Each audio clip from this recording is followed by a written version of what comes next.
सुदर्शनगढ़ का जो किला है, सुदर्शनगढ़ का किला निम्नलिखित में से कौन से दुर्ग का अन्य नाम है? ये पेपर 2021 और 22 में पूछे गए प्रश्न, इतिहास, कला, संस्कृति और इसके साथ साथ आपके भूगोल के। तो तुम सभी साथियों को उसके लिए तैयार रहना पड़ेगा। 23-24 के मैं करवा चुका हूं। सुदर्शनगढ़ का किला किस दुर्ग का अन्य नाम है? सुदर्शनगढ़ का किला कौन सा है बताओ? हाँ जी बताओ, एक सेकंड देखिएगा। हाँ जी, सुदर्शनगढ़ का किला किसका उपनाम है? सी सी सी से आ रहा है, सभी का आंसर क्या आ रहा है? सी आ रहा है, बिल्कुल सही है। यही पीपीटी लगा हुआ है। कौन सा? हाँ जी एक सेकंड। ठीक है, ओके है। चलो रेडी है सभी साथी? रेडी हो? ओके, तो पहले का आंसर बिल्कुल सही है, जिसका विद्यार्थी का आंसर नाहरगढ़ है। बिल्कुल सभी का आंसर सही है, नाहरगढ़। इस किले का निर्माण किसने करवाया वो लिख लो सबसे पहले। मैं क्या ज्यादा समय दे नहीं पाऊंगा, एक एक चीज के ऊपर एक एक इंफॉर्मेशन ही दे पाऊंगा। इसका निर्माण सवाई जयसिंह ने करवाया था। किसने करवाया था? सवाई जयसिंह, यानी जयसिंह सेकंड ने इसका निर्माण करवाया था। सवाई जयसिंह ने इसका निर्माण करवाया था, जो 1700 ईस्वी से लेकर के 1743 ईस्वी तक जयपुर के राजा थे। जयपुर नगर की स्थापना की थी। इसी को ही जयपुर का मुकुटमणि कहते हैं। कौन सा दुर्ग है वो आपका? चील का टीला कहलाता है। चील का टीला यानी ईगल पहाड़ी पर जिसका निर्माण किया गया। कौन सी पहाड़ी पर? ईगल की पहाड़ी पर जिसका निर्माण किया गया है वो चील का टीला हो गया। तो चील का टीला जो है आपके विभिन्न एग्जाम में पूछा गया है, नाहरगढ़, कुंभलगढ़, जयगढ़ या मेहरानगढ़। आंसर सभी के फटाफट आने चाहिए। बहुत बढ़िया। चील का टीला किसे कहते हैं? ये जयगढ़ का किला है। कौन सा किला है? ये है आपके जयगढ़ का किला, जिसे कहते हैं चील का टीला, और ईगल की पहाड़ी पर स्थित है, तो चील का टीला इसे कहा गया है। ठीक है, ओके। अब आप लोग क्या फटाफट आंसर भी आते रहना चाहिए साथ साथ में, है ना। आगे चलते हैं, अगला प्रश्न। चित्तौड़गढ़ दुर्ग का निर्माण है वो किसके द्वारा करवाया गया था? चित्तौड़गढ़ दुर्ग का निर्माण है वो किसके द्वारा करवाया गया था? जैसे बात करें कि मेषा के पठार पर ये स्थित है, चित्तौड़ का किला मेषा पठार पर स्थित है, और सबसे पहले इसका निर्माण है चित्रांगद मौर्य ने करवाया था। मौर्यों का राज यहां पर हुआ करता था। बाद में हम बात करते हैं बप्पा रावल वगैरह, उनका टाइम आता है 9वीं शताब्दी के अंदर। फिर बाद में गुहिलों की यहां पर इनका आधिपत्य हो जाता है। तो चित्रांगद मौर्य ने सबसे पहले हम कहें तो चित्तौड़गढ़ दुर्ग का निर्माण कराया था। मेषा के पठार पर यह स्थित है, याद रहेंगे सभी बच्चों को। एक श्रेणी है जिसमें ये नहीं आता है, बाकी सभी श्रेणियों में आता है। कौन सी श्रेणी है? बात करें धानवन श्रेणी को छोड़कर सभी श्रेणी में आता है। धानवन श्रेणी को, धानवन लिखो, धानवन श्रेणी को छोड़कर, धानवन श्रेणी को छोड़कर सभी श्रेणी के अंदर आने वाला राजस्थान का दुर्ग कौन सा है? ये चित्तौड़गढ़ वाला किला हो जाता है। ठीक है, ध्यान रखिएगा। अगले प्रश्न की ओर बढ़े। Next question. हाँ जी, नेक्स्ट, राजस्थान का वेलोर किस किले को कहते हैं? राजस्थान का वेलोर किसको कहा जाता है? सीटी में भी एक प्रश्न आया था कि कर्नल जेम्स टॉड ने कहा था, है ना, कर्नल जेम्स टॉड ने कहा था कि अगर कोई दुर्ग मुझे जागीर के रूप में दिया जाए तो मैं उस दुर्ग को लेना स्वीकार करूंगा, तो जागीर के रूप में स्वीकार करूंगा, ऐसी उनकी मनो इच्छा थी। और वह दुर्ग कौन सा हो जाता है? भैंसरोडगढ़ का किला। राजस्थान का वेलोर किसको कहते हैं? भैंसरोडगढ़ के किले को कहते हैं। शाबाश, सभी बच्चों के आंसर एकदम एग्जैक्ट आ रहे हैं, है ना, बहुत बढ़िया, शाबाश, very good, very good. Bhainsrorgarh का किला ये हो गया यहां पर, भैंसरोडगढ़ का किला। अब भैंसरोडगढ़ का किला चित्तौड़गढ़ के अंदर है ना, भैंसरोडगढ़ का, भैंस बीसी, चंबल और ब्राह्मणी नदियों के किनारे है। कौन सी नदियों के? एक तो हो गई आपकी चंबल और एक हो गई आपकी ब्राह्मणी नदियों के किनारे। इनके किनारे स्थित आपका जो किला हो गया भैंसरोडगढ़ का किला, ये चित्तौड़ में स्थित है। कहां पर स्थित है? चित्तौड़ में स्थित हो जाता है, याद रखिएगा, शाबाश, वेरी गुड। अगले प्रश्न की ओर चलते हैं। नेक्स्ट देखो, चित्तौड़गढ़ दुर्ग के पहले द्वार, चित्तौड़गढ़ दुर्ग का जो पहला गेट है ना, पहली जो पौड़ है, बड़े बड़े दुर्ग है उनके जो गेट होते हैं उनको पौड़ कहा जाता है। तो चित्तौड़गढ़ दुर्ग के जो पहला द्वार है उसका नाम है पार्डन पॉल, है ना, प्रथम द्वार जिसका नाम है पार्डन पॉल। तो पार्डन पॉल के पास बने चबूतरे पर निम्न में से किसका स्मारक है? पार्डन पॉल के पास में आपका रावत बाग सिंह का चबूतरा किसका है? रावत बाग सिंह का है। यहां पर राइट आंसर कौन सा हो गया? पार्डन पॉल के पास रावत बाग सिंह। रावत बाग सिंह की बात करें तो ये देवलिया के रावत बाग सिंह हुआ करते थे चित्तौड़ के दूसरे शाखे, 1534-35 के अंदर वीर गति को प्राप्त हुए थे, और रावत बाग सिंह का यहां पर स्मारक बना हुआ है। कल्ला राठौड़ की बात आए या आपके बात आए जयमल की, है ना, जयमल मेड़तिया और कल्ला जो है आपके कल्ला राठौड़ की, तो कल्ला जी की जो छतरी है वो 4 खंभों की है। जयमल जी की जो छतरी है वो है 6 खंभों की। ठीक है, वो भी चित्तौड़ के अंदर यही परिस्थिति है, याद रखना। अगला प्रश्न, चित्तौड़गढ़ दुर्ग का निर्माण किसने करवाया था? चित्रांगद मौर्य ने करवाया था। चंबल नदी के तट पर निम्न में से कौन सा किला स्थित है? चंबल और ब्राह्मणी वाले मैंने आपको एक तो भैंसरोडगढ़ वाला बताया था कि नहीं बताया था? आंसर करो फटाफट, व्हाट्सएप स्टेटस पे लगाओ ताकि सभी बच्चों तक ये इन्फॉर्मेशन पहुंचे, आज ये सभी बच्चे इसके साक्षी बने। चंबल नदी के किनारे पर कौन सा बना हुआ है? बहुत अच्छा प्रश्न है, इंपॉर्टेंट है, ध्यान रखिएगा। चंबल नदी के तट पर निम्नलिखित में से कौन सा किला स्थित है? देखो, चंबल नदी के तट पर शेरगढ़ का किला है ना, यहां पर आंसर क्या होगा? शेरगढ़ का किला। शेरगढ़ के किले की बात करें, सबसे पहले इसका निर्माण किसने करवाया? देखो, यहां पर मालदेव के द्वारा, जो मारवाड़ के राजा है मालदेव, उनके द्वारा इसका निर्माण करवाया गया था, और वापस निर्माण है वो शेरशाह सूरी के द्वारा करवाया गया था। शेरशाह सूरी ने इसका क्या करवाया था? पुनः निर्माण करवाया था। इसी वजह से इस किले का नाम क्या हो जाता है? आपका शेरगढ़ का किला। और शेर कहां रहता है गुरुजी? शेर तो हाँ, शेर है वो धौड़ा शेर, धौलपुर के अंदर। ऐसे यहां पर याद रखोगे, इसका आंसर क्या हो जाएगा? धौलपुर के अंदर। ये वाला जो किला है वो आपका कहां पर स्थित है? धौलपुर के अंदर स्थित हो जाता है। आगे चलिए, चल मेरी डोल की डमाकडम, कोषवर्धन किस किले का प्रचलित नाम है? किलों के कई सारे नाम दिए गए हैं, तो कोषवर्धन का जो किला है उसका प्राचीन नाम क्या है? बताएंगे सभी बच्चे फटाफट। ओके फटाफट, ठीक है, सभी बच्चे शेयर करो भाई, है ना, क्वालिटी अपने फोन से बढ़ाओ आप लोग, है ना, अपने फोन से बढ़ाओ क्वालिटी। कोषवर्धन है वो आपके किस किले का प्राचीन नाम है? बताओ कोष, कोष का मतलब होता है खजाना, और खजाने को कभी बाहर नहीं रखना चाहिए वरना चोर है वो लूट करके चले जाते हैं, है ना।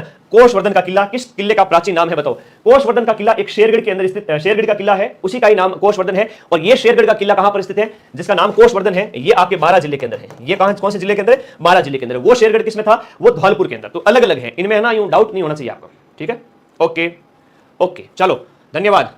इसका आंसर हो गया 12। याद रखिएगा, ये फर्रुखशियर ने कोटा भीम सिंह को दिया था। मुगल सम्राट फर्रुखशियर, एक बार प्रश्न एग्जाम में पूछा गया है कि फर्रुखशियर ने कोटा के भीम सिंह को गिफ्ट में दिया था, है ना, कोटा के भीम सिंह को दिया था। कौन सा वाला किला? यही शेरगढ़, कोषवर्धन, कोटा के भीम सिंह को दिया। ये प्रश्न एग्जाम में पूछा गया है। मैं यहां पर कोर एरिया की बात करूंगा, आपने खूब सारा पढ़ रखा है, लेकिन एग्जाम में कौन से प्रश्न आते हैं हम सीधा उसी के ऊपर बात करेंगे, ठीक है। ओके, हाँ, परवन साहब की तरह, वेरी गुड, शाबाश। ओके, वेरी गुड, आगे बढ़े। कोषवर्धन का किला। नेक्स्ट, अगले प्रश्न की ओर चलते हैं। ये देखिएगा, अब देखो किस किले के उत्तरी द्वार का नाम है वो अष्टधातु दरवाजा।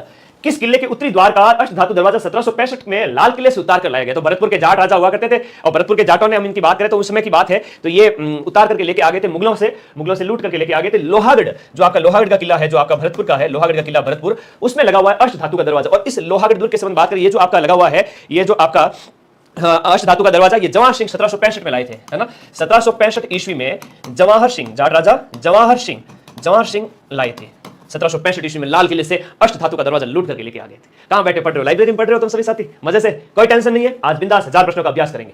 किलकिला तोप का संबंध किससे है? ये यार एग्रोनॉमी, एग्रीप्लांट, पैथो एग्जाम के अंदर पूछे गए, और कांस्टेबल एग्जाम में तो तगड़े लेवल के क्वेश्चन पूछे, तुम्हें पता ही नहीं होगा कि इस बार में ऐसे प्रश्न पूछे गए। किलकिला, शंभू बाण, गजन खां, ये सब के सब तो मेहरानगढ़ किले में स्थित है। नागफली, गजक, गजन खां, नुसरत, नागफली, गजन खां, बिच्छू बाण, ये सारी की सारी तोप कहां पर स्थित है? लोहागढ़ किस जिले में स्थित है? लोहागढ़ का ये जो किला है वो कौन से जिले में स्थित है? तो ये आपके भरतपुर के अंदर स्थित हो जाता है लोहागढ़ का किला, जिसका निर्माण 1733 ईस्वी के अंदर, है ना, 1733 ईस्वी के अंदर जाट राजा सूरजमल द्वारा इसका निर्माण करवाया गया था। याद रहेगा, मोती झील, सुजानगंगा नहर, ये सब कुछ याद रहेगा। अलाउद्दीन खिलजी ने शिवाना के किले को जीत करके उसका नाम क्या रखा था? देखो, पहले के टाइम में हम बात करें तो ये आपकी 13वीं शताब्दी के उत्तरार्ध में, और 14वीं शताब्दी सन 1301, 2, 3 उस समय की बात करें, 1320 में तो अलाउद्दीन मर गया था। तो अलाउद्दीन खिलजी ने शिवाना के किले को कब जीता था? 1308 ईस्वी में। कब जीता था? 1308 ईस्वी में जो जीता था। और इसका जो नाम है वो आपका क्या रखा था? खैराबाद रखा था। खिजराबाद की बात करें तो चित्तौड़ के किले का नाम रखा था। ये किसका रखा था? चित्तौड़ के किले का नाम रखा था। इसका नाम क्या रखा था? खैराबाद। अब खैराबाद की बात करें, इस किले का निर्माण है वो 1011 ईस्वी में वीर नारायण पंवार के द्वारा करवाया गया था। किसके द्वारा? वीर नारायण पंवार द्वारा इसका क्या करवाया गया था? निर्माण करवाया गया था। यह भी आप लोगों को याद रखना। अब सिवाना किला, सिवाने का प्राचीन नाम की बात करें तो अणकलो सिवाना दुर्ग कहते हैं, कुमथान दुर्ग कहते हैं, है ना, कुमट दुर्ग कहते हैं, कई सारे प्राचीन नाम मिलते हैं। मारवाड़ के राजाओं की शरण स्थली हैं। जैसे क्रिकेट के अंदर बेटा स्कोर मिलता है, चेस करते हैं, ऐसे मैं भी अब चेस कर रहा हूं वापस, है ना। 1000 प्रश्न हर घंटे के अंदर मुझे लगभग 100 क्वेश्चन करवाने पड़ेंगे, है ना। 80 से 100 व्याख्या करूंगा तो थोड़ी स्पीड बढ़ाऊंगा भी, ठीक है। तो तुम लोग देखना कि औसत मेंटेन है या नहीं। आज मदन सर कितने वोटों से जीतेंगे बताओ कमेंट करके। चलो, हाँ, ब्रजराज की उपाधि, आप जो पढ़ाते हो सर पेपर में आता है। थैंक यू भाई, इसी विश्वास को कभी टूटने नहीं दूंगा, इसीलिए आप लोग मुझे पसंद करते हो। मयूर ध्वज दुर्ग में स्थित जो चामुंडा माता का मंदिर है उसकी स्थापना कहां पर की गई? तो मयूर ध्वज में सीधा सा बात मेहरानगढ़ है। क्वेश्चन पूछने का तरीका थोड़ा दूसरा है, वनपाल में है। चामुंडा माता की बात करें तो आपके चामुंडा माता है राठौड़ों की आराध्य देवी, राठौड़ों की आराध्य देवी, मारवाड़ के राठौड़ों की आराध्य देवी है। लेकिन मारवाड़ के राठौड़ों की हम बात करें कुल देवी, एक प्रश्न आता है कुल देवी का, एक आता है आराध्य देवी का। तो कुल देवी तो है नागणेची माता।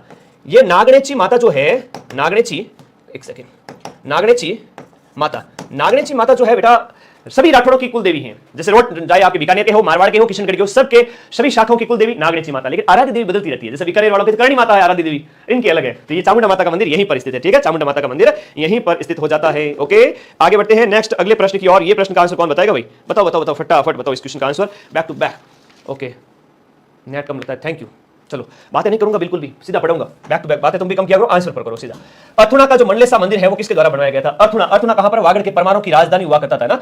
अर्थुणा है वो वागड़ के परमाणु की राजधानी हुआ करता था। और अर्थुणा को वागड़ का खजुराहो कहते हैं। क्या कहते हैं? वागड़ का खजुराहो। तो अर्थुणा का एक मंदिर है मंडलेसा मंदिर। कौन सा मंदिर है? मंडलेसा। इस मंडलेसा मंदिर का निर्माण चामुंडराज परमार के द्वारा करवाया गया था। किसके द्वारा? चामुंडराज परमार के द्वारा करवाया गया था। ये बांसवाड़ा के अंदर स्थित है। कहां पर स्थित है? ये बांसवाड़ा के अंदर स्थित है। अर्थुणा बांसवाड़ा में स्थित है और इसका निर्माण चामुंडराज परमार के द्वारा करवाया गया था। परमार चामुंडराज के द्वारा। अर्थुणा का प्राचीन नाम उथुनक मिलता है। क्या मिलता है? उथुनक। देखो, लटियाल देवी का जो मंदिर है वो कहां पर स्थित है? लटियाल देवी का मंदिर फलोदी जिले के अंदर स्थित है और ये कल्ला ब्राह्मणों की कुल देवी है। किसकी कुल देवी है? कल्ला ब्राह्मणों की कुल देवी। ये प्रश्न एग्जाम में पूछा जाता है कि कल्ला ब्राह्मणों की कुल देवी कौन है? तो कल्ला ब्राह्मणों की कुल देवी है वो लटियाल माता। ये प्रश्न एग्जाम में आता है, बहुत इंपॉर्टेंट है। खेजड़ बेरी राय भवानी इनका उपनाम है। क्या नाम है? खेजड़ बेरी राय भवानी यह भी इनका एक उपनाम मिलता है किसका? लटियाल माता का, याद रहेगा। महाराणा जगत सिंह के द्वारा, मेवाड़ के महाराणा जगत सिंह के द्वारा निर्मित जो जगदीश मंदिर है वो राजस्थान के कौन से शहर में स्थित है? ये जगदीश मंदिर आपके कौन से शहर में? आप लोग बताओ, मैं इसका उपनाम बता देता हूं। जगदीश मंदिर की बात करें तो इसे कहते हैं, आपको बताओ फटाफट, जगदीश मंदिर को सपनों में बना मंदिर कहते हैं। क्या कहते हैं? मेरे सपनों का मंदिर, सपनों में बना मंदिर। सपनों में बना मंदिर कौन सा है? यही आपका जगदीश मंदिर का ही उपनाम है। जगदीश मंदिर के वास्तुकार है वो कई बार पूछे जाते हैं। उदयपुर सही है, बिल्कुल उदयपुर सही है। जगदीश मंदिर के वास्तुकारों के नाम कई बार एग्जाम में पूछे, अर्जुन, भाणा, मुकुंद। इनका संबंध किससे है? अर्जुन है, भाणा है और आपका मुकुंद है। फटाफट टेलीग्राम ज्वाइन कर लो भाई, है ना, ये उसके वास्तुकार है। टेलीग्राम में पीडीएफ खूब सारी पड़ी है ना, पूछने की जरूरत नहीं है। तो अर्जुन है, भाणा है, मुकुंद है। सपनों में बना मंदिर कौन सा है? जगत सिंह फर्स्ट के टाइम का आपका जगदीश मंदिर है। जगत सिंह के टाइम का, जगत सिंह फर्स्ट के टाइम का 1651 ईस्वी में निर्मित होकर के तैयार हुआ। कब हुआ? 1651 में। किस शहर में? सहस्त्रबाहु मंदिर स्थित है। सहस्त्रबाहु मतलब 1000 भुजाओं वाला, है ना। तो ये भगवान विष्णु को समर्पित है। हार्दिक करत करत अभ्यास ते जड़मत होत सुजान, पढ़ाई से प्यार, एग्जाम के टाइम में चेतना नहीं, एनी टाइम चेतो। ठीक है, ओके, तो अपने आप याद रहेगा। सहस्त्रबाहु मंदिर भगवान विष्णु को समर्पित है और उदयपुर के नागदा में स्थित है। 8वीं शताब्दी का है ना, उदयपुर के अंदर स्थित है। 8वीं शताब्दी के अंदर इसका निर्माण किया गया था। भगवान विष्णु को समर्पित है, विष्णु को समर्पित हो जाता है। बहुत बढ़िया क्वेश्चन है, एग्जाम में पूछा जाता है। भगवान विष्णु को समर्पित है। सहस्त्रबाहु मंदिर उदयपुर के अंदर नागदा में स्थित है। उदयपुर के कौन से स्थान में? नागदा में। सहस्त्रबाहु मंदिर, सांस बहु का मंदिर भी इसको कहते हैं ना, नाग सांस बहु के मंदिर के नाम से ना। सहस्त्रबाहु मंदिर का वर्तमान नाम क्या है? सांस बहु का मंदिर। इसी को ही वर्तमान में कहते हैं, वर्तमान नाम सांस बहु का मंदिर।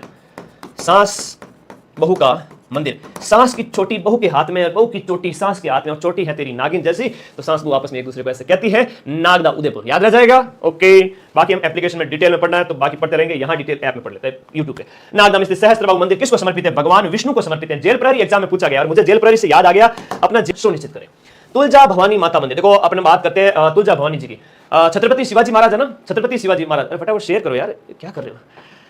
छत्रपति शिवाजी महाराज की जो देवी है वो है आपकी तुलजा भवानी माता। इनका मंदिर आपके कहां पर बना हुआ है? चित्तौड़गढ़ के अंदर। तुलजा भवानी माता का मंदिर कहां है? चित्तौड़ के अंदर स्थित है। तो तुलजा भवानी माता चित्तौड़गढ़ के अंदर रामपौल के पास में, चित्तौड़ दुर्ग के अंदर एक पौल है, रामपौल के पास में आपका तुलजा माता का मंदिर है। विभीषण का मंदिर, राजस्थान का एकमात्र विभीषण का मंदिर। कभी विभीषण वैसे तो धर्माचारी थे यार, धर्म का पालन करने वाले थे, लेकिन कुंभकर्ण वो अपने भाई का सगा था ना, भाई कितना भी गलत हो उसको छोड़ा नहीं था, है ना, भाई कितना भी बुरा था छोड़ा नहीं, लेकिन विभीषण ने धर्म का साथ दिया। तो विभीषण को आजकल कहते हैं गका बेदी लंका टाइप, वो कोई बात नहीं, उन्होंने धर्म का साथ दिया था। तो विभीषण का मंदिर है वो राजस्थान में कौन से स्थान पर स्थित है? ये बड़ा अच्छा प्रश्न है। कैथून कोटा में स्थित है। बहुत इंपॉर्टेंट प्रश्न है और जो इंपॉर्टेंट होगा मैं तुम्हें यहाँ पर नोट करवाता जाऊंगा, एग्जाम में आने लायक प्रश्न है कि कैथून कोटा के अंदर आपका विभीषण का मंदिर है। ये बहुत इंपॉर्टेंट है, राजस्थान का एकमात्र है, राजस्थान का एकमात्र विभीषण मंदिर। एक प्रश्न आता है कि लक्ष्मण मंदिर कहां है? लक्ष्मण मंदिर भरतपुर के जाटों के कुल देवता है राम जी के भाई लक्ष्मण जी, तो लक्ष्मण मंदिर वहां पर है मेरे भाई। गुप्तकालीन जो भ्रमर माता का मंदिर है ना, ये गुप्त काल का भ्रमर माता, भ्रमर मतलब भंवरा होता है, तो भ्रमर माता उनके नाम के ऊपर है। तो भ्रमर माता का मंदिर छोटी सादड़ी प्रतापगढ़ के अंदर है। कहां पर स्थित है? प्रतापगढ़। प्रतापगढ़ कहां पर है? सॉरी, छोटी सादड़ी कहां पर है? प्रतापगढ़ के अंदर स्थित है ना। छोटी सादड़ी, बड़ी सादड़ी चित्तौड़गढ़ में है। बड़ी कहां है? चित्तौड़ में। बड़ी सादड़ी चित्तौड़गढ़ के अंदर। बच्ची और छोटी बच्ची को कहते हैं, छोटी बच्ची क्या? चुप चुप, च से चित्तौड़गढ़, प से प्रतापगढ़, है चुप, और बच्ची बड़ी सादड़ी चित्तौड़गढ़, छोटी सादड़ी प्रतापगढ़। समझ गए? ओके। हरियाली अमावस्या के दिन यहां मेला लगता है ना। हरियाली अमावस्या के दिन यहां पर क्या मिलता है? श्रावण महीने के अंदर मेला लगता है। ये बहुत इंपॉर्टेंट। मजा आ रहा है कि नहीं आ रहा तुम सभी साथियों को? तुम्हें कॉन्फिडेंस होना चाहिए यार, तुम्हारा एक टीचर जो तुम्हारे लिए 12-12 घंटे, मैं बड़ी बात नहीं बोलूंगा, लेकिन at this time all over India में कोई ऐसा टीचर नहीं जो 3 महीने में, मतलब 1-1.5 महीने में 3-12 घंटे लगा चुके हो। ऑल ओवर इंडिया में कोई नहीं ले रहा है भाई। बॉडी का है ना इतना लॉस होता है 12 घंटे के बाद में, तुम सोच भी नहीं सकते। 1 महीना लगता है वापस रिकवरी के अंदर, है ना, इतनी बॉडी को मार पड़ती है। ये बहुत बड़ी बात है, इसलिए तुम लोग सपोर्ट दिखाओ फटाफट। आज 2,80,000 सब्सक्राइबर हो जाने चाहिए अपने। राजस्थान के किस मंदिर का निर्माण है वो? भांडा शाह ओसवाल के द्वारा। ये अच्छा प्रश्न पूछा गया। देखो, भांडा शाह ओसवाल एक व्यापारी था, उसने 1468 में यानी 15वीं शताब्दी में मिड में इसको शुरू करवाया था, है ना, और ये 1514 के अंदर जाकर के पूरा हुआ था। ये भांडा शाह जो मंदिर है ये किसने बनवाया था? तो भांडा शाह जो मंदिर है ये किसने बनवाया था? बताओ। ये भांडा शाह नामक जो मंदिर है वो किसके द्वारा बनाया गया था? भांडा शाह ओसवाल के द्वारा। और इसी को भांडा शाह जैन मंदिर कहते हैं। क्या कहते हैं? भांडा शाह जैन मंदिर। और ये सुमतिनाथ को समर्पित है, बीकानेर के अंदर स्थित है। कहां पर स्थित है भाई? बीकानेर वालों सुन लो, आपके बीकानेर में स्थित है। और 5वें तीर्थंकर, जैन धर्म के 5वें तीर्थंकर है, आपने सुना नहीं होगा कभी नाम, सुमतिनाथ। क्या नाम है? सुमतिनाथ। और जैन धर्म के 5वें तीर्थंकर सुमतिनाथ को समर्पित भांडा शाह जैन मंदिर है। ये बड़ा अच्छा प्रश्न है, एग्जाम देखो। पुलिस कांस्टेबल एक अच्छी बात बताता हूं, पुलिस कांस्टेबल का जो लेवल है ना वो बड़ा तगड़ा लेवल होता है। पुलिस कांस्टेबल का लेवल बड़े में कहा जाता है कि उसके निर्माण में पानी के स्थान पर घी का इस्तेमाल किया गया था। उसकी नींव के अंदर पानी की जगह घी डाला गया था। बहुत बढ़िया। मदन, भार्गव, प्रकाश, मिंटी, गौरव, चिंटी, मेवाड़ी, पूजा, क्या क्या नाम है। सन 2000 के बाद की जो पैदाइश वाले जो बच्चे हैं ना, उनके नाम बड़े अच्छे अच्छे है ना। हम तो 2000 से पहले के पैदाइश है, हमारे नाम तो रख दिए ठीक ठाक ही, पर तुम्हारे नाम बहुत प्यारे हैं।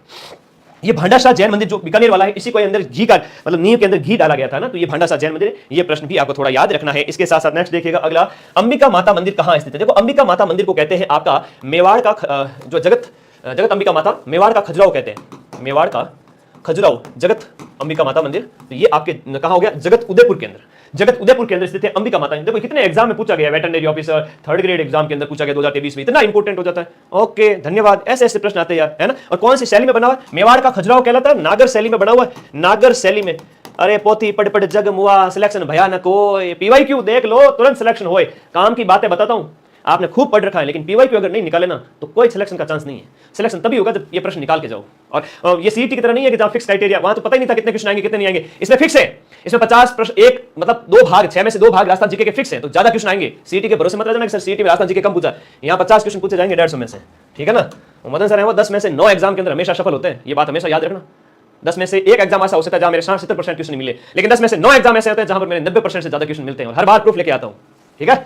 ओके धन्यवाद। ओके ओके ओके, अब इसका आंसर बताओ। किराडू का सोमेश्वर मंदिर, किराडू का सोमेश्वर मंदिर गुर्जर प्रतिहार शैली का अंतिम मंदिर है, अंतिम मंदिर है, गुर्जर प्रतिहार शैली का अंतिम मंदिर है। ये आपके बाड़मेर के अंदर स्थित है। किराडू का ये मंदिर जो आपके कहां पर है, गुर्जर प्रतिहार शैली का अंतिम मंदिर है, सोमेश्वर मंदिर बाड़मेर के अंदर। किराडू का ये मंदिर कहां पर हो जाता है, बाड़मेर के अंदर स्थित है। और किराडू, किराडू राजस्थान का, किराडू का सोमेश्वर राजस्थान का खजुराहो, जैसे हम कहेंगे, क्या कहेंगे, राजस्थान का खजुराहो। बहुत बढ़िया प्रश्न है, राजस्थान का खजुराहो। क्या हुआ करता था सर खजुराहो, बेटा खजुराहो तो क्या मध्य प्रदेश में स्थित है। अब मध्यकाल के अंदर क्या हुआ करता था कि सब लोग भक्ति काल की वजह से साधु संत बनने लगे, तो मंदिरों के बाहर कामुक प्रतिमा वाले जो मूर्तियां लगाई गई, तो वहां जाते आदमी का मन विचलित हो जाए और साधु नहीं बने, सन्यासी जीवन न जिए, बल्कि वो ग्रस्त जीवन में आ जाए। इसलिए खजुराहो के मंदिर है वो काम क्रीड़ा से संपन्न थे। ऐसे कैसे मंदिर राजस्थान में भी मिले हैं। गुर्जर प्रतिहार शैली, गुर्जर प्रतिहार शैली 8वीं से 11वीं शताब्दी का टाइम है, याद रखना। कौन सा मंदिर आपके खजुराहो के समान काम क्रीड़ाओं से के चित्रण के कारण राजस्थान का खजुराहो कहलाता है। देखो खजुराहो कहां पर है, मध्य प्रदेश में। खजुराहो जगह है आपके मध्य प्रदेश में, जहां पर आपके काम क्रीड़ाओं का चित्रण किया गया है। मैंने कहा ना, अब आज के टाइम में तो काम चित्र वगैरह आपको फोन पे भी मिल जाते हैं। थोड़े ऐड खोली नहीं आपको काम क्रीड़ाओं वाले कई सारे ऐड वगैरह मिल जाती है, जिसमें क्या होता है कि अच्छा नई कार वगैरह नया फोन लॉन्च होता है तो कन्या को खड़ा किया जाता है ना, वो मॉडल जिसे हम क्या बोलते हैं, मॉडल, मॉडलिंग करने वाली जो लड़कियां होती हैं उनको खड़ा करते हैं, एक्ट्रेस वगैरह को। हीरोइन देख के तुम सब लोग सोचते हो यार कितनी ये तो ऐड को प्रमोट करी, ये लड़की सही है ना, ये कह रही है इसका मतलब सही है, मुझे ये फोन लेना चाहिए। तो उसी तरह पहले के टाइम में मोबाइल अखबार वगैरह हुआ नहीं करते थे, मैगजीन वगैरह, तो उस समय लोगों को काम क्रीड़ा के प्रति थोड़ा आकर्षित करने के लिए, ताकि भक्ति में ना जाए ज्यादा लोग, इस वजह से, ठीक है। हाँ चलो, तो ये आपका किराडू का मंदिर है जो राजस्थान का खजुराहो कहलाता है। किराडू राजस्थान का खजुराहो। और याद रखिए किराडू का प्राचीन नाम है किरात कूप, किरात कूप, ये ध्यान रखना। किरात कूप इसका क्या है, किराडू का प्राचीन नाम है, किराडू का प्राचीन नाम है, याद रखना। बेणेश्वर धाम किस 3 नदियों के संगम पर स्थित है, सोम माही और जाखम। सोम माही और जाखम का जो संगम होता है बेणेश्वर गांव, बेणेश्वर धाम नवा टापरा गांव के अंदर। कौन सा गांव है, नवाटपुरा नहीं है, नवा टापरा गांव है। और नवा टापरा गांव कहां पर है, डूंगरपुर के अंदर, जहां माघ के महीने में मेला लगता है। माघ, हाँ बहुत बढ़िया, भक्ति में जाना चाहिए। हाँ मैं भक्ति में एक जाऊं कम है कहीं थे, लोग से पढ़ाई करो, सिलेक्शन लो, आया लखनऊ लाडा, ये भक्ति में जाओ बेटा, भक्ति इतनी हो रही थोड़ी है, हमारा जीव जाने भक्ति की करी थी, ठीक है। भक्ति करे तो खाली दूध पीनो पड़े एक टाइम में, पियो कदी है, थारा गुरुजी जगह ताके सामने खड़ा है, बे के महीना दूध माथे निकाली उड़ा है, ठीक है। यूं ही मदन सर लाखों बच्चे मदन सर से नहीं जुटे, कुछ तो बात भगवान ने मेरे में दी है। मैं तो खुश नसीब हूं कि मुझे भक्ति दी भगवान ने। एक टाइम था जब भक्ति वगैरह कर ली थी, अब तुम लोगों को पढ़ा रहे हैं, और भक्ति कर ही रहा होता तो तुम्हें कौन पढ़ाता आज है, 12-12 घंटे कौन लेता। तो दैट्स द पावर ऑफ भक्ति, ओके। तो सोम माही जाकर तुम मत करने लग जाना, नहीं तो तुम्हारे मम्मी पापा मुझे डांटेंगे। चलो आ जाओ जो फटाफट, है ना। आदिवासियों का कुंभ कहते हैं इसे, क्या कहते हैं, माघ के महीने में मेला लगता है, और आदिवासियों का कुंभ इसको कहते हैं, ठीक है। हमने भक्ति भी कर ली, हमने हायर स्टडीज भी कर ली, सारे एग्जाम वगैरह वो उसके बाद तुम्हें पढ़ा रहे हैं, ठीक है। आदिवासियों का कुंभ, तो घाट घाट का पानी पिया हुआ, चिंता मत करो। आदिवासियों का कुंभ, और माघ महीने में इनका यहाँ पर क्या मिलता है, मेला लगता है। आ जाओ, निम्नलिखित में से कौन सा मंदिर है वो गुर्जर प्रतिहार शैली का नहीं है। गुर्जर प्रतिहार का मतलब फिर से मैं कहूंगा 8वीं से 11वीं सदी, 8वीं से 11वीं सदी। हाँ संत महाजी की तपोस्थली है, एग्जैक्टली है, you are right, okay okay okay. मैं चाहता हूं मेरे सभी स्टूडेंट्स हैं उनकी लाइफ बन जाए। लाखों बच्चे मेरे वीडियो देखते हैं, मुझे अपने आप को अच्छा बनाना पड़ेगा। मैं अच्छा नहीं बना तो मेरे चले अच्छे कैसे बनेंगे। राजस्थान के युवा का भविष्य उनका भविष्य मेरे हाथों में है ना, तो मुझे मेरी पर्सनैलिटी को अच्छा बनाना ही है, डे बाई डे मैं अच्छा बनाता हूँ, है ना। तो तुम भी अच्छे बनो, 8 अच्छे के साथ अच्छे, बुरे के साथ बुरे। गुर्जर प्रतिहार 8वीं से 11वीं सदी, उसका कौन सा मंदिर नहीं है, तो ये जो 4 चौमा मंदिर है ना, ये वाला नहीं है, सही है, एम आई राइट। 4 चौमा मंदिर आपका नहीं है, ये कौन सा है, गुप्त काल का है, बहुत इंपॉर्टेंट है, गुप्त काल का है, और ये शिव मंदिर है, गुप्त काल का शिव मंदिर हो जाता है। सब इंस्पेक्टर एग्जाम में पिछली बार पूछा गया था, बिल्कुल लिखा हुआ है शिव मंदिर। ये 4 चौमा का जो शिव मंदिर है ये कहां पर स्थित है, ये कोटा में स्थित है। बहुत अच्छा प्रश्न है, सब इंस्पेक्टर में पूछा गया था 2000, ये पिछली वाली जो विवादित भर्ती है ना, कोटा के अंदर स्थित है, याद रखिएगा। 4 चौमा का शिव मंदिर कोटा में, जो गुप्त काल कौन सा, 4वीं शताब्दी, 319 से गुप्त काल स्टार्ट हुआ, आज से 1700 साल पहले। महामारु शैली का प्रचलन किसके शासन काल में हुआ। एक तो मारु शैली, उसे सोलंकी शैली कहती है। मारु जो शैली है ना वो कौन सी है, दैट इज आपकी सोलंकी शैली।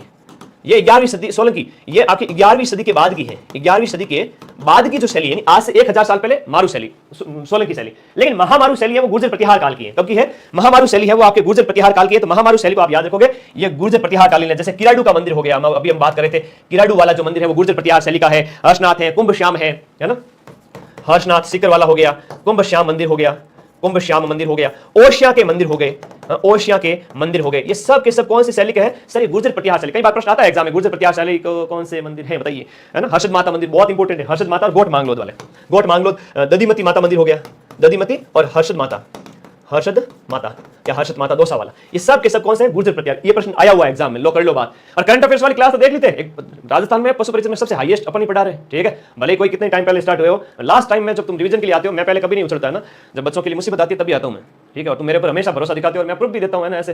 तो पशु वो करंट वाली क्लास 2.5 लाख बच्चे देख चुके हैं एक सप्ताह के अंदर। Thank you and love you all. अभी तो वो 7-8 लाख बच्चे देखेंगे, है ना। मजा आएगा बहुत ज्यादा एक बार फिर से, है ना। राजस्थान के अंदर एजुकेशन का सिनेरियो बदल रहा है ना। पहले किसी 1-2 कोचिंग माफियाओं का क्या दबदबा होता था, तो वो लोग क्या हाई फीस वसूल करते थे। अच्छा लग रहा है, मां सरस्वती के आशीर्वाद से सब कुछ चेंज हो रहा है, बहुत अच्छी बात है। ऊंची दुकान फीकी पकवान वो खत्म हो रहा है सब। दरगाह जिसे अब्दुल्ला पीर के दरगाह जिसे अब्दुल्ला पीर की दरगाह के नाम से जाना जाता है, ये बोहरा मुस्लिम संत है वो अब्दुल रसूल। अब्दुल रसूल का लोकप्रिय मकबरा, ये बहुत अच्छा प्रश्न है, वेरी वेरी इंपॉर्टेंट। अब्दुल रसूल का लोकप्रिय मकबरा आपके बांसवाड़ा के अंदर स्थित है। कहां पर स्थित है? बांसवाड़ा के गांव है भगवानपुरा। कौन सा गांव है? बांसवाड़ा का गांव है भगवानपुरा। भगवानपुरा गांव में दाऊदी बोहरा संप्रदाय का अब्दुल्ला पीर का मकबरा बना हुआ है, ये ध्यान रखना। भगवानपुरा गांव के अंदर दाऊदी बोहरा संप्रदाय का जो अब्दुल्ला पीर का मकबरा बना हुआ है, अब्दुल रसूल का अब्दुल्ला पीर का मकबरा, ये आदिवासी का क्या, ये दाऊदी बोहरा संप्रदाय मुस्लिम संप्रदाय का, ये क्या है? मुस्लिम जो संत है अब्दुल रसूल उनका है, उनके लिए पवित्र स्थल है।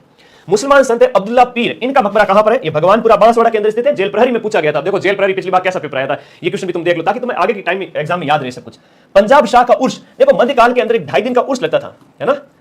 मध्यकाल में 2.5 दिन का, मध्यकाल में 2.5 दिन का उर्स लगता था। 2.5 दिन के झोपड़ा, जो वर्तमान में जहां 2.5 दिन का झोपड़ा स्थित है ना, 2.5 दिन का झोपड़ा, 2.5 दिन का जो झोपड़ा है वहां पर 2.5 दिन का एक उर्स लगता था। 2.5 दिन का झोपड़ा, 2.5 दिन का उर्स लगता था, याद रखिएगा। ये अजमेर में स्थित है भाई। 1153-54 में विग्रहराज चतुर्थ के टाइम में ये बना था और बाद में इसको गौरी के टाइम में तोड़ दिया गया था, है ना, अबू बकर के द्वारा। अबू बकर ने यहाँ पर क्या बना दिया था? ये उसका निर्माता था वो अबू बकर हुआ करता था, निर्माण इसका करवाया था अबू बकर ने, है ना। हेरात का था अबू बकर, अबू ने इसका निर्माण कराया था। ये यहाँ पर मध्यकाल में पंजाब शाह का मेला लगता था। ये पंजाब शाह क्या थे? मुस्लिम संत थे। पीर फखरुद्दीन बाबा की मजार किस नदी के तट पर? बहुत बढ़िया क्वेश्चन है, इंपॉर्टेंट क्वेश्चन है। पीर फखरुद्दीन बाबा, अपनी स्पीड ठीक है, आपको टू दी पॉइंट चीजें बता रहा हूं। 1000 प्रश्न करवाना अपने आप में टेढ़ी खीर है। 720 मिनट का टाइम है, 12 × 6 12 720 मिनट का टाइम है मार्कना, ठीक है। लोग सपोर्ट रखो तो मैं पूरी क्लास मार खींच लूं, ठीक है। तो माही नदी के तट पर, माही नदी के तट पर अब जो फखरुद्दीन की जो गलियाकोट डूंगरपुर में स्थित है, कहां पर? गलियाकोट में स्थित है। और गलियाकोट तुम्हारे कहां पर है? डूंगरपुर के अंदर। गलियाकोट डूंगरपुर के अंदर, लिखो भाई गलियाकोट डूंगरपुर में। और बेटा चाहे मदन सर हो चाहे मदन सर के चेले हो, जिंदगी में सफलता या उपलब्धि उसी को मिलती है जो मेहनत करता है, बैठा रहता है, उसके भरोसे की भैंस पाड़ा लाती है। इसलिए मैं आपको कहता हूं लाइब्रेरी जाओ, पढ़ना स्टार्ट करो। और पढ़ाई के टाइम में दूसरी कोई थॉट नहीं आनी चाहिए। और सबसे बड़ी बात, फटाफट कोर्स को कंप्लीट कर लो, फिर क्वेश्चन निकालो। सिलेक्शन डंके की चोट पे होगा, ठीक है। मेरी बात को हमेशा याद रखना। जोगी महल, देखो मध्यकाल के अंदर यहां पर साधु संतों का निवास हुआ करता था। ये जोगी महल आपके रणथंभौर के अंदर स्थित है। कहां पर स्थित है? जोगी महल, जोगी महल आपके रणथंभौर के अंदर स्थित है। सवाई माधोपुर, है ना, रणथंभौर सवाई माधोपुर के अंदर है। जोगियों के डेरे लगते थे यहाँ पर। और ये रणथंभौर दुर्ग में बाईं ओर स्थित है। वहां जब आप प्रवेश करोगे सवाई माधोपुर में, सवाई माधोपुर में। ओके, अगला देखो, सुमेलित करना है। विभिन्न प्रकार की हवेलियां वगैरह, स्थापत्य कला के जो नमूने वगैरह आपको सामने दिए गए हैं, ये बताओ। हाँ, प्रियंका, ओके, रणजीत, कंचन, हार्दिक, अंकित, आवा सर सेमिनार करेंगे तब आना तुम, लखनऊ के लाडले सब। मैं चाहता हूँ कि गंगानगर हनुमानगढ़ के बच्चे बहुत याद करते हैं, जयपुर वाले भी याद करते हैं, वागड़ वाले भी याद करते हैं, पश्चिमी राजस्थान वगैरह पूरी राजस्थान जगह जगह मुझे सेमिनार करने पड़ेंगे। फ्री टाइम मिलेगा तब आऊंगा, ठीक है। तुम लोग आओगे ना सब मिलने मुझसे, और मिलने आओगे तो मैं जरूर आऊंगा, ठीक है। इन्फॉर्म करूंगा तुम लोगों को। प्रोटेक्शन ऑफिसर एग्जाम में पूछा गया था कि नथमल की हवेली सुमेलित कीजिए, मतलब एक सुमेलित है बाकी सब असुमेलित है। मालकोट का दुर्ग कहां पर है? नागौर के अंदर स्थित है। चंद्रमहल जयपुर के अंदर सही है। फलवर्दिका देवी का मंदिर कहां पर है? ये नागौर के अंदर स्थित है, फलवर्दिका देवी का मंदिर। नथमल की हवेली कहां पर स्थित है? जैसलमेर के अंदर स्थित है। तो दिए गए ऑप्शन में सुमेलित है या सुमेलित कीजिए, एक ही बात है, यहां पर सुमेलित है लिखा हुआ है। क्या लिखा हुआ है? ओके, सुमेलित कीजिए, सुमेलित। हाँ, आपकी बुक नहीं मिली, क्या बात कर रहे हो यार? बुक तो राजस्थान रामबाण पूरे राजस्थान में जगह जगह, ऐसा कोई जगह नहीं है जहां उपलब्ध नहीं है। आमेर पैलेस स्थित है। आमेर पैलेस आप सबको पता है कि जयपुर में स्थित है। अब आमेर पैलेस के बारे में, आमेर का जो महल है ना, उसके बारे में खासियत लिखा देता हूं कि आमेर का जो है, इसका निर्माण मान सिंह द्वारा करवाया गया था 1592 में। काम की बात, मान सिंह के द्वारा 1592 ईस्वी में इसका करवाया गया। इसके पास में एक मावटा झील बनी हुई है। क्या बनी हुई है? मावटा झील बनी है इसके नीचे। आपने कभी देखा हो तो आमेर दुर्ग के नीचे, जहां पर केसर की खेती के लिए, है ना, राजस्थान के अंदर भी केसर की खेती करेंगे तो मावटा झील बनाई गई थी। और मान सिंह के टाइम में 16वीं शताब्दी के एंड में इसका निर्माण किया गया था, ठीक है। 35 में से सर मेरे 34 राइट हो गए, अरे वाह, वाह मेरे लाडले, शाबाश, 35 में से 34 से हो गया, क्या बात। अब कमेंट करना 1000 में से कितने सही है, जिसके भी 900 से ऊपर सही होंगे 1000 में से, वो मुझे व्हाट्सएप करना, तुम्हें मिलेगा मेरी तरफ से बढ़िया गिफ्ट, ठीक है। 950 से ऊपर सही करेगा उसको एकदम बम्पर प्राइज मिलेगा, नकद, ठीक है। ओके, बस सच्चे होने चाहिए, झूठ मत बोलना कभी भी। बहुत से सुबह जानो ये थे 12 घंटे लगातार चलना अपने। वह किला जिसमें एक जैसे 9 महल है, ये तो इंपॉर्टेंट है, ये हर एग्जाम में आता है। एक जैसे 9 महल मतलब एक राजा हुआ करता था, उसकी 9 मित्रियां थी, है ना, राजा तो ये से ज्यादा मित्रियां, तो एक जैसे 9 महल है वो, 9 से 9, 9 से नाहरगढ़, 9 से 9, 9 से नाहरगढ़। नाहरगढ़ के अंदर याद रहेगा यार, नाहरगढ़ का ही किले का ही नाम है सुदर्शनगढ़। क्या नाम है? सुदर्शनगढ़। और ये जयपुर के अंदर स्थित है। कहां पर स्थित है? यह आपका जयपुर के अंदर स्थित है, इसी को ही आप कहते हैं नाहरगढ़। और ये किसकी 9 रानियां है? माधो सिंह द्वितीय, जयपुर का बब्बर शेर। अब 9 रानियां रखना हर किसी के बस की बात नहीं है, यहाँ एक नहीं संभले वहां 9। I have no experience but I can explain, है ना। लोगों को तो एक नहीं समझ जाते, इसकी 9 थी, सूरज, चांद, मुमल, बादल, पता नहीं क्या क्या नाम थे। तो माधो सिंह सेकंड, जयपुर का बब्बर शेर जो राजा था, है ना, जो विदेश यात्रा गया था। माधो सिंह द्वितीय, है ना, जो गंगोज कलश, जो बड़े बड़े गंगा के पानी को ही पीऊंगा उसको लेकर के, उसमें गंगा जल भर करके इंग्लैंड लेके गए थे, है ना, समुद्री यात्रा जिन्होंने की थी, तो वो राजा है। वो आपके कौन है? माधो सिंह। ऐसे चक्कर में नहीं फंसने से, राजा महाराजाओं की कहानी अच्छी लगती है ना, एक के प्रति वफादारी।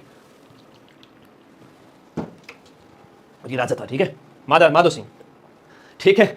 हाँ, एक नहीं फड़ा पड़े, कोई बात नहीं।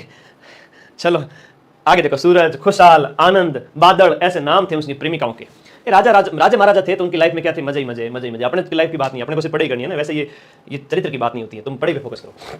हवा महल का निर्माण किसने करवाया था? हवा महल का निर्माण देखो 1799 ईस्वी में। कब करवाया गया था? 1799 ईस्वी में लालचंद उस्ताद जो लालचंद है, इसका क्या हुआ करता था? वास्तुकार हुआ करता था उस्ताद लालचंद। तो सवाई प्रताप सिंह ने हवा महल का निर्माण किया, मोर मुकुट समान है। और एक बड़ी बात है कि इसके अंदर गुरुजी कितनी है? 5 मंजिला है ना। और कितना है? 5 मंजिलों है। अब 5 मंजिला है तो 5वें मंजिल वाला जो क्वेश्चन है ना, वो बार बार एग्जाम में पूछा जाता है। पहली मंजिल यानी सबसे नीचे वाली जो मंजिल है वो पूछी जाती है। शरद है, रत्न है, विचित्र है। शरद है, रत्न है, विचित्र है। शरद है, रत्न है, विचित्र है। प्रकाश है और हवा है। प्रकाश है और सबसे ऊपर जाओगे गुरुजी, हवा है। हाँ, हवा मंदिर। ये 5 मंजिला है और ये प्रश्न तो हमेशा एग्जाम में पूछा जाता है। हवा महल की 5 मंजिलों के नाम बतावेला तो गणों सुख रहेला, नहीं तो थारे भरोसे भैंस पाडो लावेला, लखनौरा लाडा पढ़े तो है को नहीं। देखो, शरद रत्न विचित्र, शरद रत्न विचित्र। ऊपर गया थोड़ा प्रकाश है और सबसे ऊपर गया हवा आ गई गुरुजी, घनी चौकी बात। लालचंद उस्ताद इसका वास्तुकार था। 953 खिड़कियां, खिड़कियां कितनी थी? 953 खिड़की हुआ करती थी। 953 तो खिड़की थी, 365 झरोके थे। 365 झरोके, मतलब झरोके 365 हुआ करते थे ना। खिड़कियों की संख्या थी, सॉरी उल्टा लिख दिया क्या मैंने, एक सेकंड।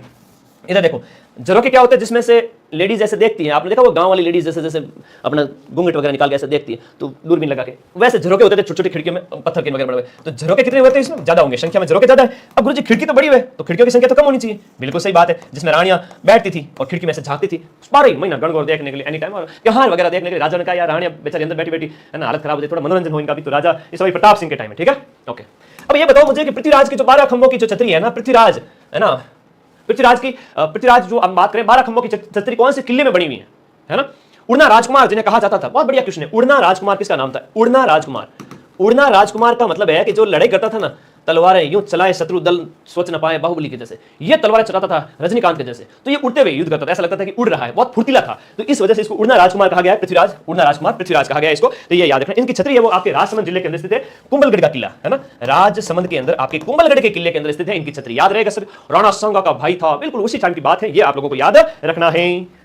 अपने भित्ति चित्रों के लिए प्रसिद्ध जो झालाओं की हवेली। अब भित्ति चित्रों का मतलब पता है तुम्हें? जब नन्हे मुन्ने थे तो तुम दीवारों के ऊपर जा जाके पता नहीं क्या क्या लगा देते थे। वो I will not explain you but you can understand. झाला की हवेली, तो झाला की हवेली जो भित्ति चित्रों के लिए जानी जाती है, ये कोटा में है, बूंदी में है, झालावाड़ में, कहां पर है झालाओं की हवेली? ये कोटा के अंदर स्थित है। कहां पर स्थित है? झाला हवेली। इंपोर्टेंट है, वेरी वेरी इंपोर्टेंट है, नोट करना। झाला हवेली आपके कोटा के अंदर है। झाला जालिम सिंह के द्वारा ना, इसका निर्माण किसने करवाया था? भाई जालिम सिंह। हम हाड़ौती क्षेत्र के अंदर देखते हैं तो जालिम सिंह का नाम हम पढ़ते हैं ना, जालिम सिंह द्वारा। अगला प्रश्न देखिएगा, जालिम सिंह कोटा, जालिम सिंह कोटा, झाला कोटा का। तो जालिम के बाद सालिम की बात कर ले, नथमल की बात कर ले, तो सालिम सिंह की हवेली कहां पर स्थित है? नथमल की हवेली कहां पर स्थित है? ये जो हवेलियां हैं, पटवों की हवेली। ये क्वेश्चन तो इतना पीछे पड़ा हुआ है, पटवों की हवेली, गुमान चंद पटवा द्वारा 1805 ईस्वी के अंदर। तो ये सब आपके कहां पर है भाई? जैसलमेर के अंदर। और तुम्हें लगता है यूं हवा में थोड़ी 12 घंटे ली जाती है बेटा, यूं शरीर का ध्यान रखना पड़ता है, जिम में ज्वाइन करनी पड़ती है, रोज आधा घंटा पौन घंटा फटाफट जिम में जाके पसीना निकालना पड़ता है ना। उस वजह से फिजिक्स इतनी अच्छी बनी हुई है कि भाई 12 घंटे क्लास में खड़ा रह सकता हूं। अब हर महीने हर 7 दिन में भी ले सकता हूं, लेकिन ज्यादा लीव पिछली बार तो बीमार पड़ गया, पता है तुमको। ऐसे मूर्ख काम बच्चों के लिए कर देता हूं, बाकी अपनी लाइफ के लिए तो नहीं करता मैं। तुम लोगों के प्यार है, प्रेम है, अच्छे लगते हो, इतनी रिक्वेस्ट करते हो कि सर आपके ऊपर ही भरोसा है ना, इसलिए लेते हैं। चलो आ जाओ फटाफट लाइक करो क्लास को। तो सालिम सिंह नथमल और पटवा की हवेली, सालिम सिंह नथमल और पटवा की हवेली यहीं पर है ना। और जो हम बात करें सालिम सिंह की हवेली प्रधानमंत्री सालिम सिंह द्वारा बनाई गई थी। सालिम सिंह की हवेली का एक नाम है मोती महल, इसी को ही मोती महल कहते हैं, ठीक है, ये इसका क्या है, उपनाम है।